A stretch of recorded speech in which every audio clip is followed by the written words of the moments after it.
Welcome. This is the Special Education Technology Center's webinar series. We're here having conversations with Dr. Koppenhaver. So thanks for joining. I think you're probably all as excited as we are about this opportunity. I'm Sarah Kinsella from Special Education Technology Center. I'm an SLP. I'm Brenda Del Monte. I'm a communication device specialist. I consult in Washington, but I live in Arizona. I hope you all caught the Awe and Wonder podcast series on AAC and literacy. There was, I think, 8 sessions or 9, and Dr. Copenhagen kicked us off. And then we stopped the recording and continued to talk and continued to talk. And we were like, we barely scratched the surface. And this was a great way to talk about it because we were able to do the follow-up questions, right? Because if you're reading the book, you can't go, and does that mean this? You can't ask for clarification, right? You can't be sure, and you're wondering, what does that look like? So he agreed to do 5 sessions. This is kind of the intro one about all about why we're doing any of this, why this approach at all, why is this even something we're doing? And then we'll do emergent reading, emergent writing, conventional writing, conventional reading. So why don't you just start us off, Dave, with what's the big deal about comprehensive literacy for all? What's the big deal? That's a hard one. The big deal is that until we started thinking this way, we, as a field, used to fairly consistently decide who was and wasn't a candidate for literacy, and that was the language used. A lot of the questions I got early in the 80s, late 80s, probably before most of you were born, late 80s, early 90s were around, who does this stuff apply to? Like, I remember parents at a Rett syndrome conference coming up to me and saying, does this have anything to do with my daughter? I remember a professor with a learning disability kind of focus saying, is there a predictive model? Can we predict who will and won't be successful with literacy? And everybody was trying to weed out the kids who can't learn. It just didn't make sense to me as an educator. I don't know why. Why do you get into education if you don't think some kids can learn? Like, why would you do that? It just seems to be like counterintuitive. So we started thinking about it, and my mentor, David Yoder, was a brilliant storyteller. And one day we were chatting, and he told us about his grandson, or his son, actually it was his son, who at that time was a kindergartner at the time of the story, not at that time. He was looking out the window. He asked his mother if he could go out to play because it was not to. And she looked at him and said, "What do you mean not to?" And he said, "Well, it's not too hot. It's not too cold. It's not too rainy. It's not too sunny. It's not too snowy. It's just not to. Can I go out and play?"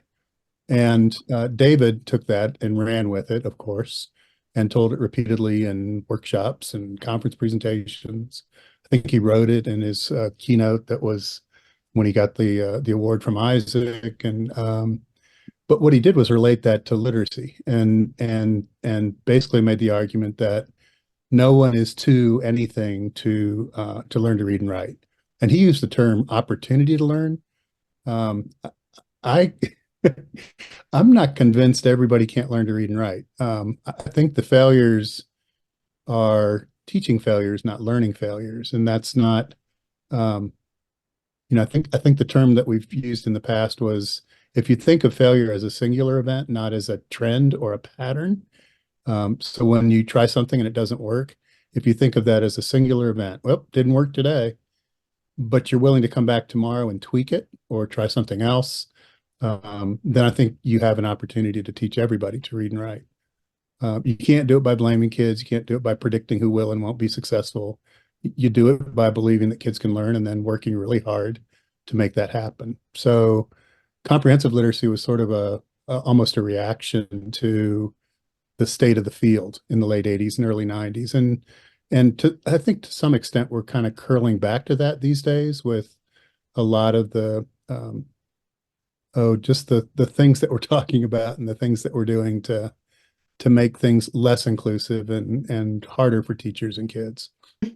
So we had some terms here the science of reading, cognitive clarity, and then we wanted to dive into those 4 questions. Anything you want to say about the terminology that would help us moving forward?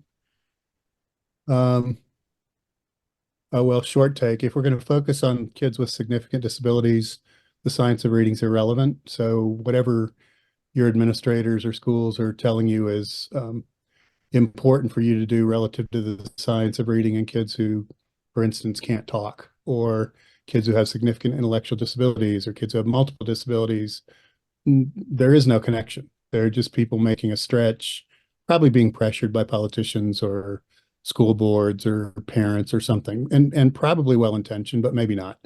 And science of reading just doesn't have anything to do with kids with severe disabilities. If you look carefully at some of the programs that come out of that way of thinking, our kids just can't do them. Mhm. Yeah, it's like round peg, square hole. Yeah, yeah. Science of reading phonics programs require kids to speak. Well, okay. They require kids to make hand motions. That's really confusing for some kids who can actually make the motions, but don't know that it really has nothing to do with reading, and it's supposed to be a mnemonic.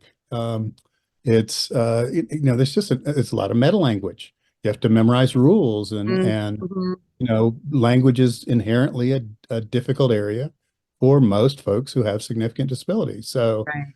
there's just not a connection.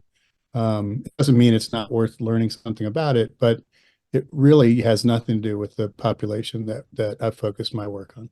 If there isn't a connection to our students, what am I supposed to do? There's no training in my district. Yep. So the quick response would be take a look at a paperback called Making Words. You can get it at different levels.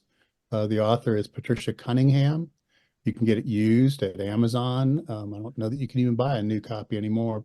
You might be able to get a PDF new from the publisher, and I can't remember the publisher anymore because Carson DeLose, the previous publisher, was bought up. But Making Words, Patricia Cunningham, do a little Googling. I'll do a little searching and maybe I can provide a reference for you. But that approach is not a metalinguistic approach. It doesn't require kids to do anything rule-based. It asks them instead to do what is a relatively normal human behavior, and that is try to detect patterns. So if you think about your own behavior, you travel through an airport. You don't know where the restrooms are, but you know that they're likely to be marked. I went in a restaurant recently, and there was a painting of a man in context, like in a visual context, and a painting of a woman in a visual context. And initially, I wasn't sure which bathroom I was going to.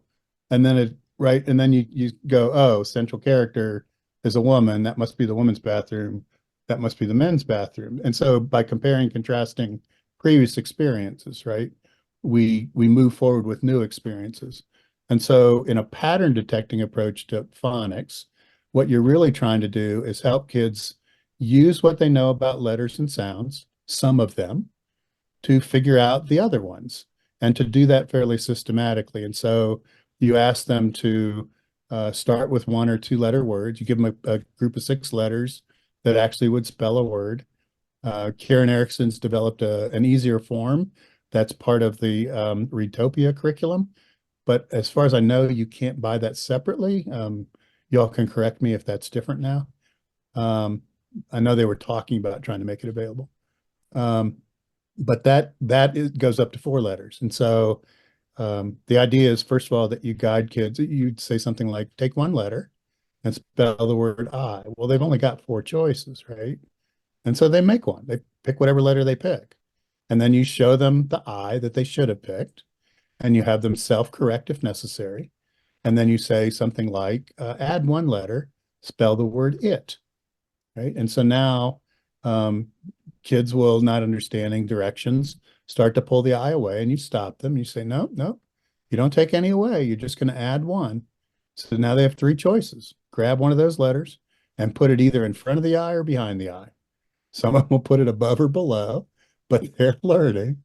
And so you give them opportunity, and then you help them self-correct as needed, right? And then you go to the next word. And so it's just a series of 1 to 2 to 3 to 4 letter words when you finish, and if you go up to the 6, if you were doing the materials that are more easily available individually, then the next step is sorting. And so from the patterns of the words, it could be onset patterns, like the words that all begin with a C, for instance. It could be rhyme patterns, words that end with an AT sound. You have them sort for some of those patterns, and then using those patterns, final step, and this is unique to making words, you ask them to spell words that they haven't been taught, that were not part of the lesson. So maybe hat and cat were part of the lesson.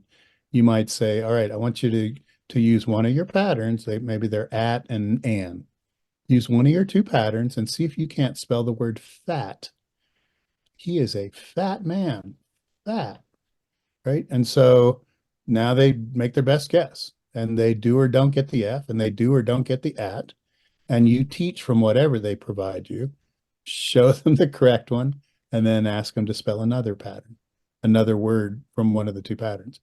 And so that transfer step is really critical.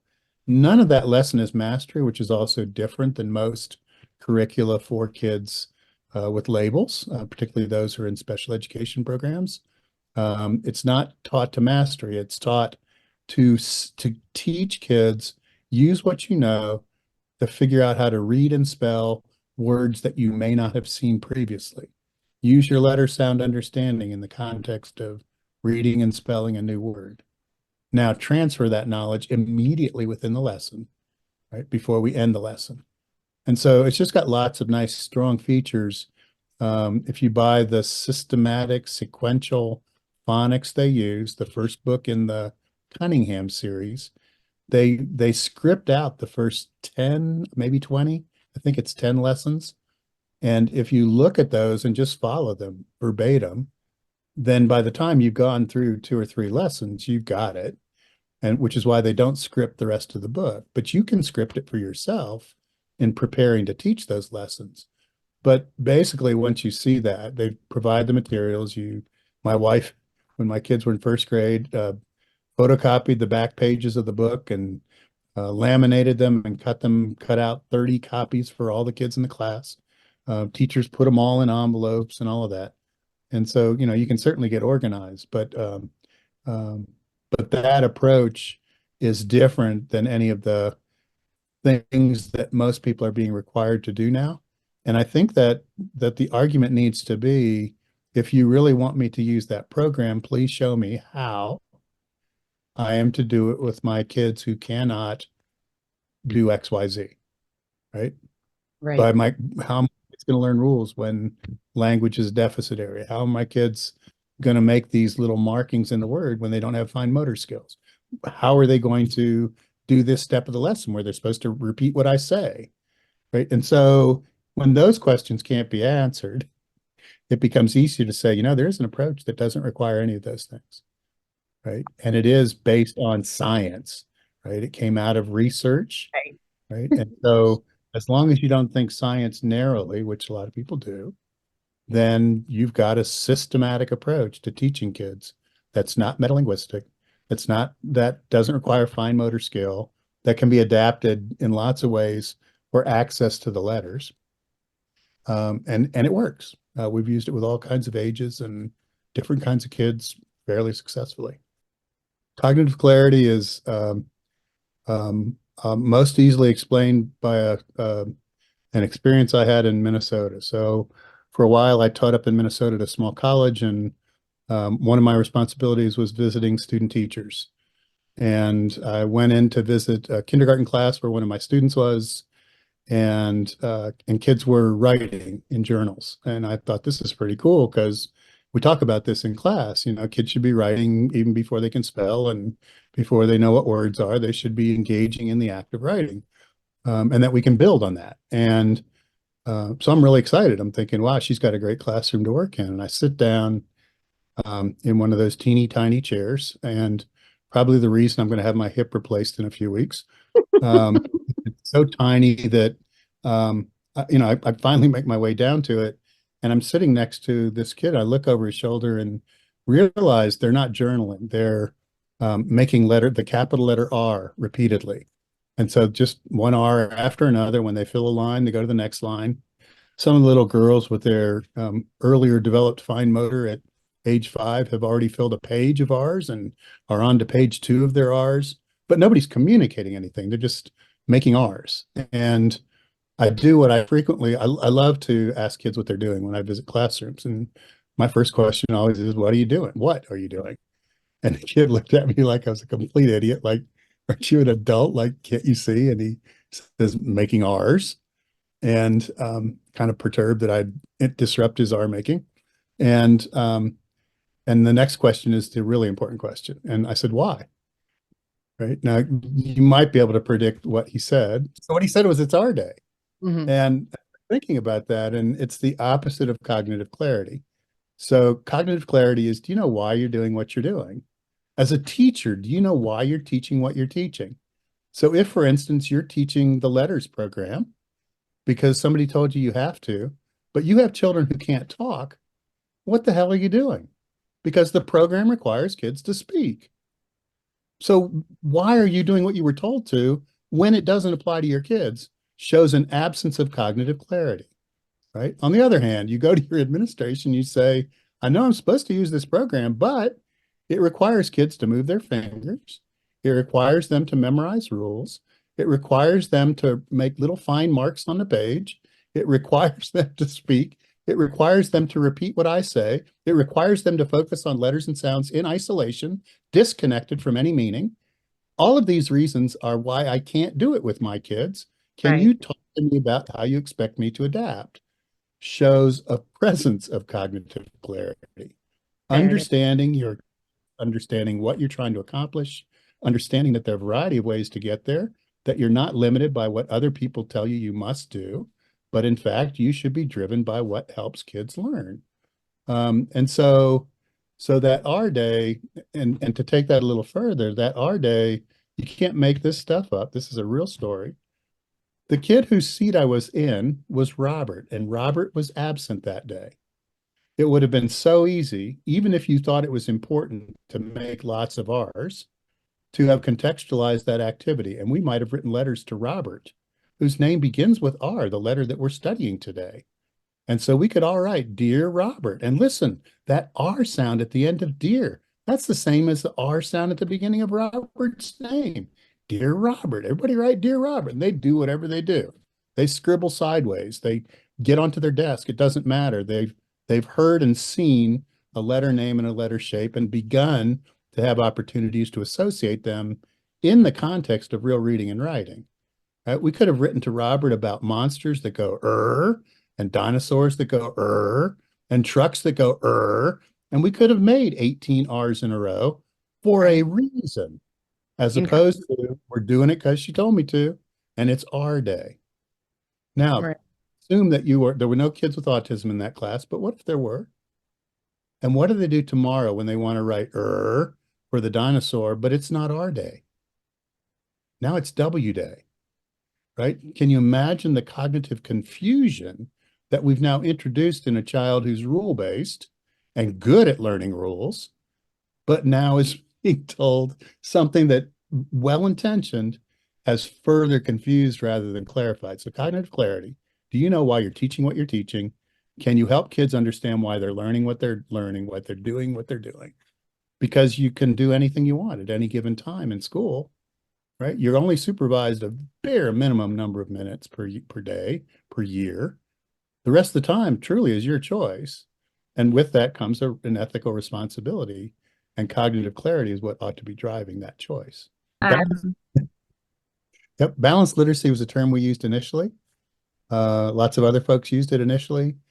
And then, as you know, or maybe you don't know, the field of reading is incredibly political. And so people began attacking balanced literacy.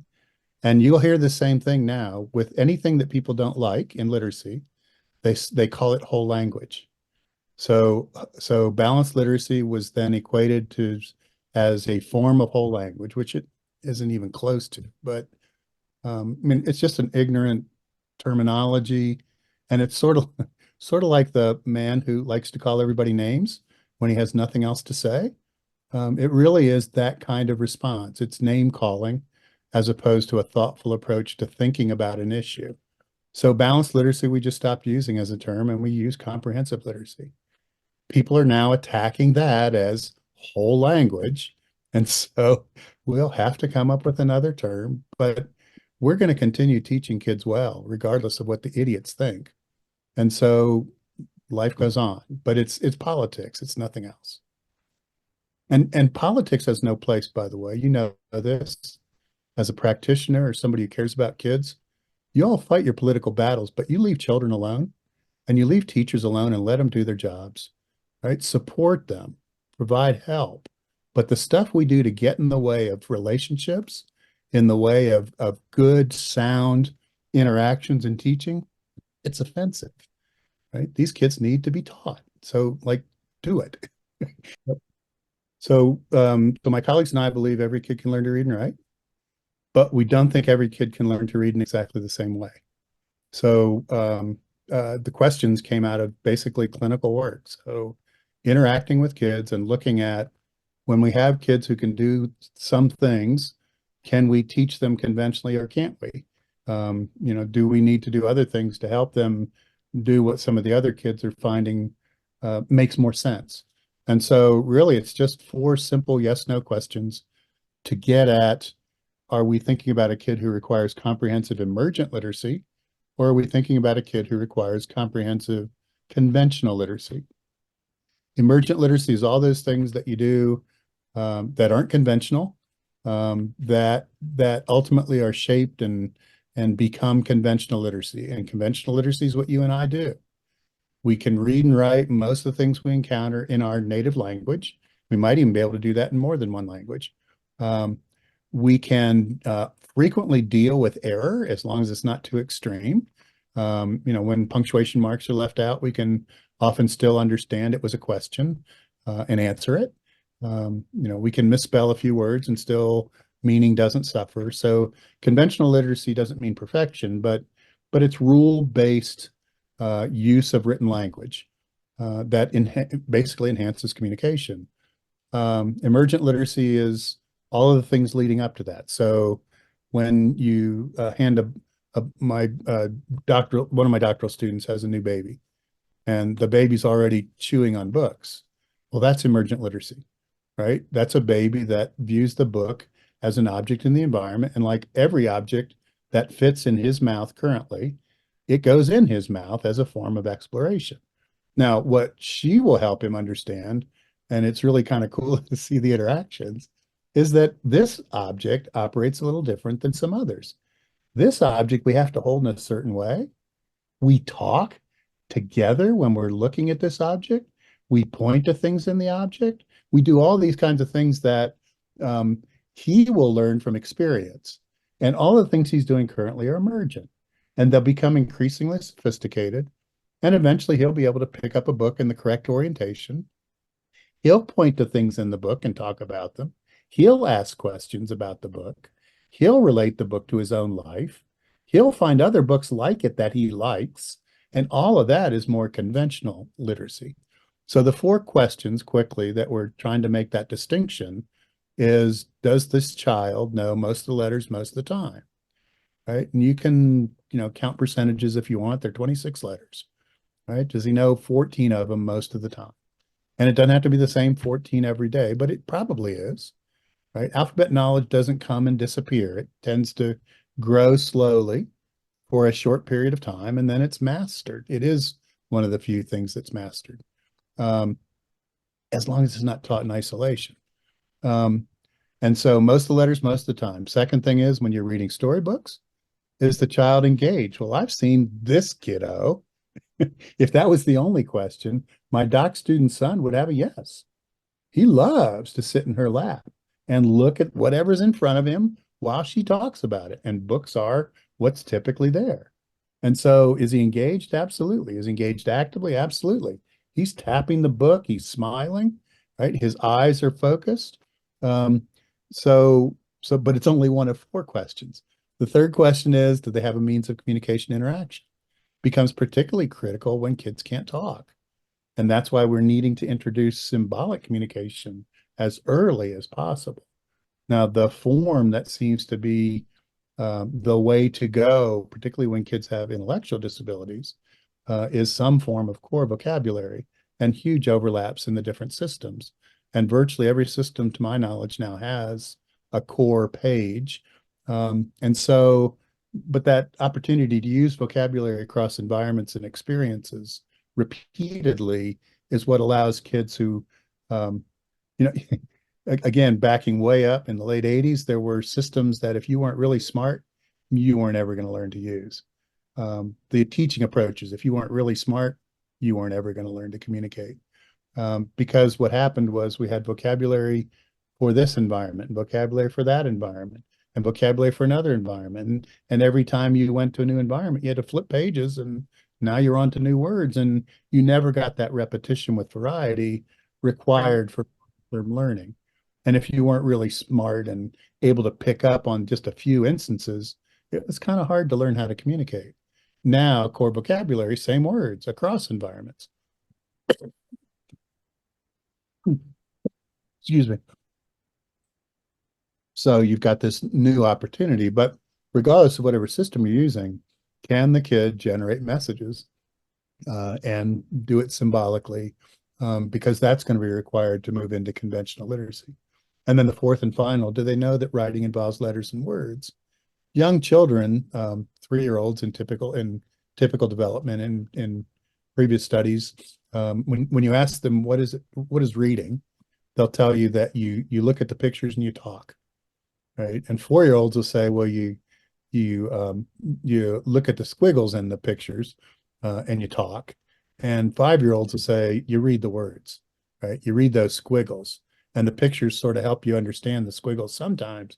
But what you're doing when you're reading is reading the squiggles. And so it's that increasing sophistication.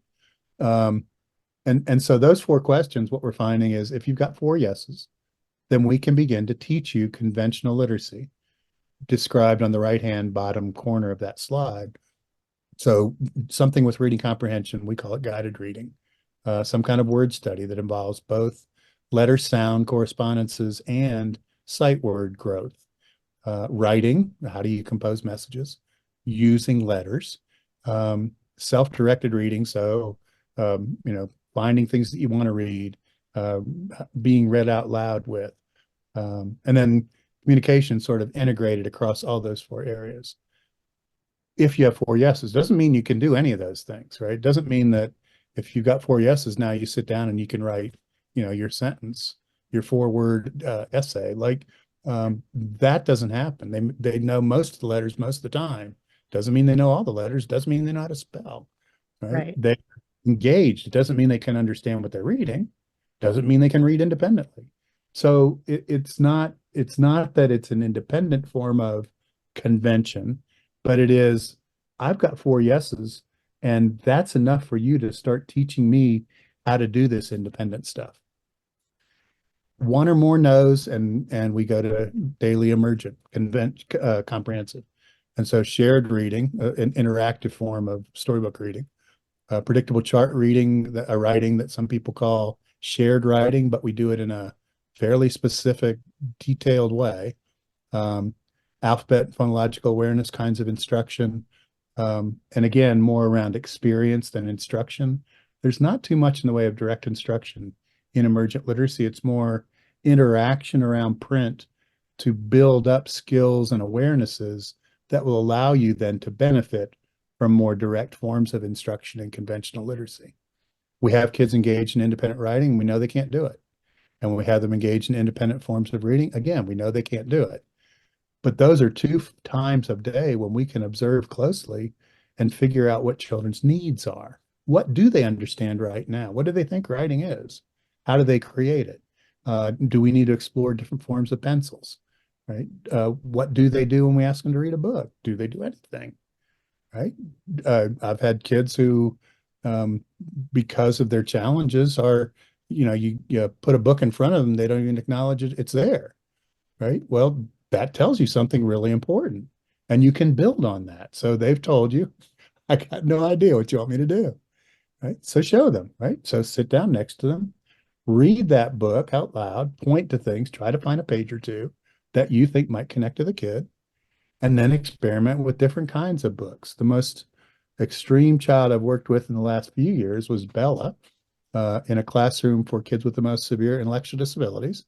And Bella was one of those kids. I've only seen the look that Bella had on her face in the eyes of adults in large residential facilities. And that's sort of that vacant, not really tuned into what I'm looking at. There's nothing in the world that's particularly interesting, and I've tuned out kind of look. And it's sad to see. It's sad to see in adults. It's heartbreaking in children. And so Bella, we put the book in front of her and she didn't even look down. Like she just kept staring. And so we pointed to the book, we talked about the book, no response. We played around with different kinds of books. We got bigger books. We held the books in front of her where she was staring. Like we moved it to where she was because she wasn't going to come to where it was. Ultimately, we found out that board books worked, and not because they were content or even particularly interesting visually. Bella liked to feel the side of the board book. She liked how that hard edge felt. And she would feel the edge. And when she was feeling the edge, she'd look at the book and we could talk. And it began to move her into that reading experience. We then found that if the book had red, bright red in it, she'd pay attention longer. So we got all the board books we could find that had bright red pictures in it somewhere. We then found that if there were two aides in the classroom and there were two of us conducting the research and there was a teacher. So that's 5 adults who had opportunity to interact with Bella. And Bella really didn't care about 4 of us, but she loved one of those aides. And so we got the aide sitting with her, pointing to the red stuff in the book, letting her feel the book, talk about the book. And then what we found was if the aide and Bella sat in a love seat in the play area, Bella could be interacted with for up to 30 minutes.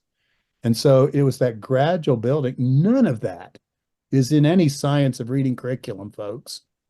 None of that's in any special ed book I've ever seen. Right. All of that is what you figure out when you care about kids and think they can learn and you experiment because you know your goal is I need a kid who's engaged in shared reading, and I don't right now.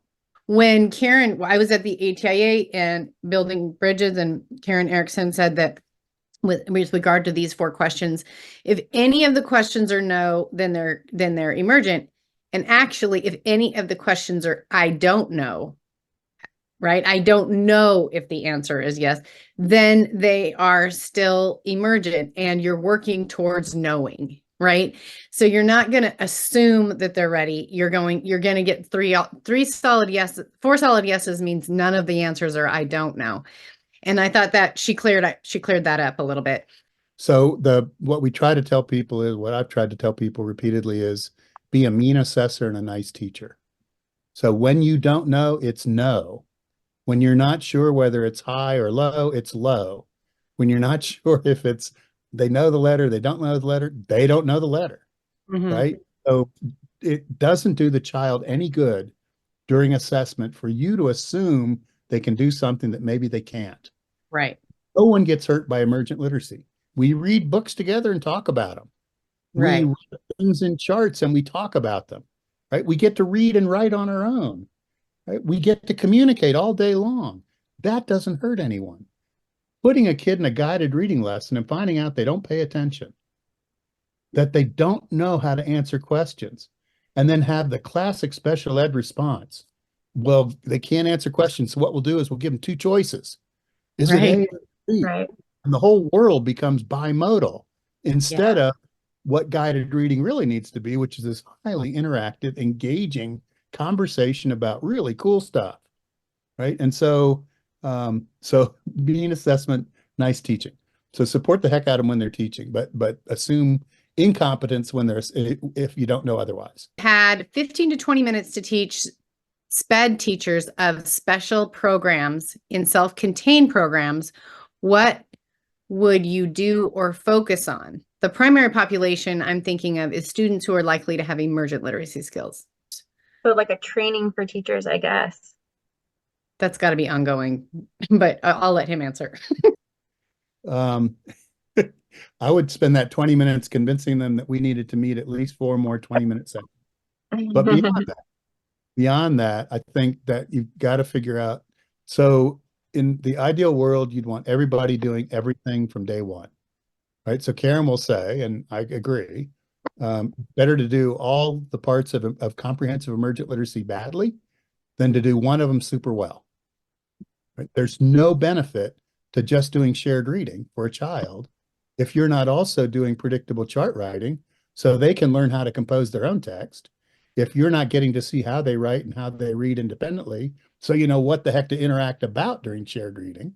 If you're not working on communication to help them communicate more effectively their questions, their interests, their ideas, then you've lost it. There's no point. Like you're not going to get very far very fast. So part of it might be that conversation in that 20 minutes, right? So folks, I know that after school we only meet for 20 minutes. Well, here's what I want to tell you. There's this stuff called literacy, and it'd be really cool if we all read chapter 1 of the comprehensive literacy book, and meet for 20 minutes next week. And let's talk about that and see if we can't think about how it might apply to our kids. Right? But in some ways, see if we can't get an extended conversation. I think one of your allies in that is parents.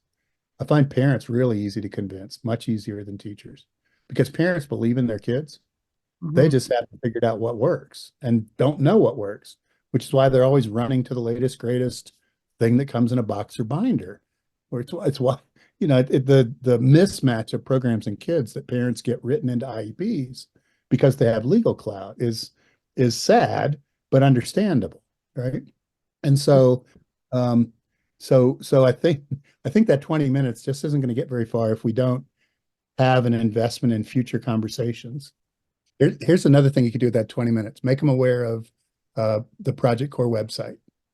Tell them that they could find out more about shared reading, predictable chart writing, independent write. Like they could get a lot more information. They could see videos explaining all of those things in detail. They could do it asynchronously. All of that would be ways that those folks, right? So that conversation goes nowhere with some of those people. They just don't believe the kids can learn. Literacy just sounds like it's high in the sky. I've been teaching for 30 years. There's no way these kids are going to learn to read.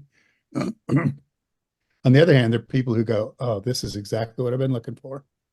And they want to know more. Project Core would be a way for them to dig in and begin to see examples, get supporting materials, get help, and then come back with more questions that might further that conversation if you could get buy-in. And what are some of the green flags you look for in a literacy curriculum? The context is they're supporting larger district and considering a more inclusive literacy curriculum for all elementary. What are some of the things you would recommend? We want to look for that support comprehensive literacy instruction, or that when you see, it will be more inclusive for all learners, especially those who might be non-speaking or have complex bodies. I do know at Project Core, one of the documents that you can find is what's called an administrator walkthrough. And I think is the answer to your question. And so it says, here's what you ought to be seeing in a classroom doing comprehensive emergent literacy. Here are the kinds of things you ought to see during shared reading. Here are the kinds of things you ought to see during predictable chart writing. And it helps you sort of train your eyes as an administrator who's not teaching, but trying to support good teaching. I think that'd be helpful for anybody that has that sort of guidance component. Let's see. So, and then what, if you're thinking comprehensive, conventional, I think that's a longer answer, which I'm happy to give, but I'll go in a nutshell and you can cut me off. So if I'm looking at guided reading, I ought to be seeing something before people start reading that focuses kids' attention on what we're about to read. And then I ought to see more often than not, kids doing the reading, not teachers reading to the kids. Now, those bridge kids, those kids who had 4 yeses, but have no independence, I've got no choice. I must read to them because they can't read, right? But I want to very quickly use things like predictable text and pattern text, predictable charts, so that after the first few days, they can do the reading because they've had so much repetition across the lines of text and that predictability. But I want to see kids doing the reading, not people reading to the kids in guided reading over time. And then there ought to be some follow-up that connects to whatever we led with. So the purposes for reading are never WH questions. They are read so that you can do something. The follow-up is, okay, so we were reading so that we could tell in 5 words or less what it was all about. Somebody get us started, right? And it's a group purpose. It's not an individual purpose. It's not individual assessment. You have no idea at the end of one day's guided reading lesson who can and can't manage that lesson independently, and it doesn't matter, right? We spend so much freaking time in special ed assessing and so little time actually teaching. Guided reading is about teaching, and we can assess independence, assess understanding when we do those book interactions in self-directed reading. When we talk to kids about what they're writing, when we look at what they're writing, right? When we listen to the things they say and the questions that they ask as their communication systems develop. But we're just not going to focus on that micro assessment to the extent that we can avoid it. I know some of you are in programs where you have to assess daily and chart and do all that stupid stuff that truly is irrelevant to kids' progress. But legally necessary. I get it. But don't do more than you have to, that kind of nonsense. Nothing in literacy changes day to day that matters. Nothing.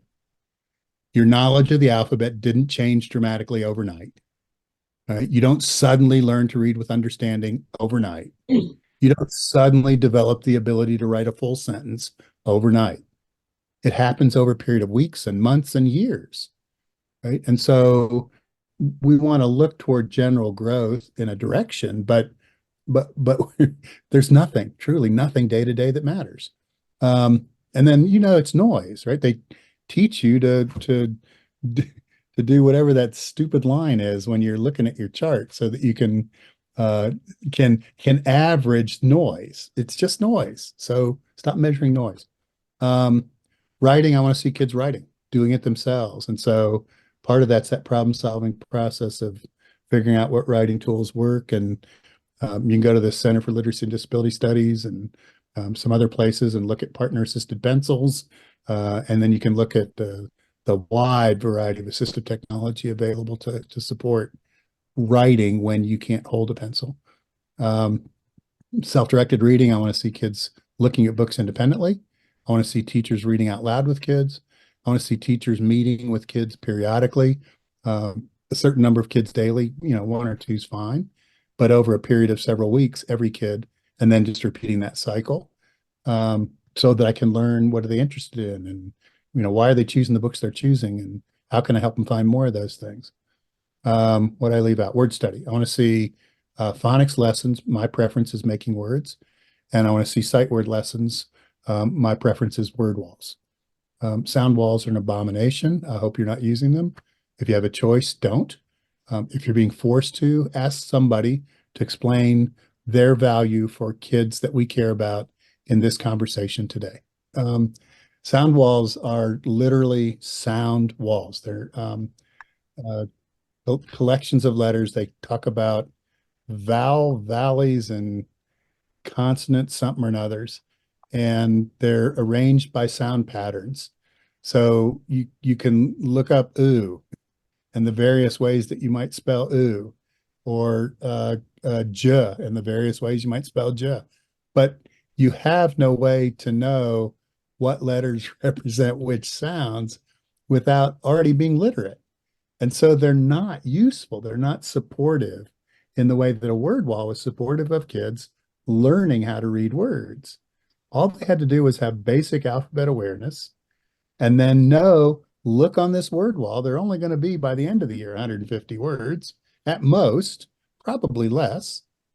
And if you know the sound that at the beginning of the word, you might be able to narrow your search to part of the wall, right? And after you used it a few times, it became really efficient. And then after a while, you just stopped using it because it was a crutch, right? You only use crutches as long as your leg hurts, right? When it stops hurting, you don't lean on it. So when you learned how to spell, you stopped looking them up. I may not have emphasized this clearly enough, but when we talk about literacy with this population, we're talking about print literacy, the use of traditional orthography, right? Lots of folks would include symbols, and symbols are fabulous for communication. Symbols are not useful for reading, right? Letters and sounds are, right? 26 letters will take you to the end of the world, and you can communicate with anybody who also knows that language, who can either read or hear with the technology we have today. And it's a power, right? There aren't books. And so when again, 1,000 years ago, there were books written in a symbol system we rarely use in the US anymore called bliss symbols. And at that time, there were 4 books in bliss. You could be bliss literate and you had a library of 4 books.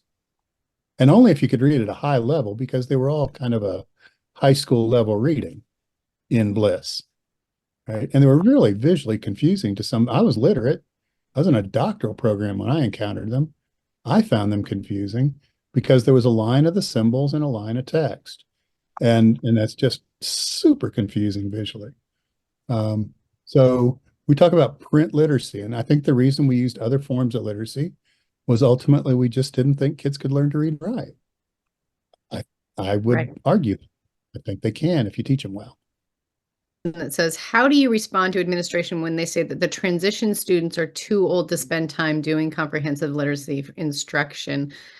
I mean, we can see this pretty young. Sometimes it's junior high where they're like, no, we're transferring to life skills. We're not doing reading or math anymore. What's your take on that? What's more life skill oriented than literacy? Like what skill are you going to teach them that will be more useful than the ability to read words and spell words and put words together to get your point across? It takes too long. The group that I'm most familiar with and indirectly, there was a project at the Center for Literacy and Disability Studies, and they had 3 model deaf-blind programs in North Carolina. And they were working with kids who were 16 to 21 years old in North Carolina. So at 21, you exit school, public school. And those kids took ballpark 3 years to go from, I've never seen a letter in my life, nobody's ever attempted to teach me to read and write, to I know a bunch of the alphabet, I'm engaged when you read with me, I'm beginning to learn how to communicate, and I know that letters carry meaning, that is 4 yeses, so that they could move to conventional instruction. And that was a 3-year process. Now, 2 of those guys that I'm familiar with went to community college after leaving public school, because that's where you can get those basic literacy courses. And so they were sufficiently communicative and able to process print and engage with the world to the extent that they could then be in an integrated environment that was doing basic literacy. So, I guess the conversation comes around what's too much, and then maybe the sophisticated way of dealing with that. There was a program I believe Karen was working with, it might have been somebody else in Florida years ago, and they had that sort of transition to work sort of model in their heads. And what they did was integrate all of the components of conventional literacy into what they were already doing. And so they integrated guided reading into directions and recipes and the other kinds of stuff that people thought was functional. And they integrated writing into, sort of reflecting on experience and keeping lists and that sort of thing. So I think you can integrate. I don't think you have to do one or the other. But I'd also, again, go to parents and say, is this what you want for your kid? Because public school is going to be, for most kids, the last opportunity to receive formal instruction in literacy, unless you, mom, or you, dad, or somebody takes a personal interest to teach them now that they've left school.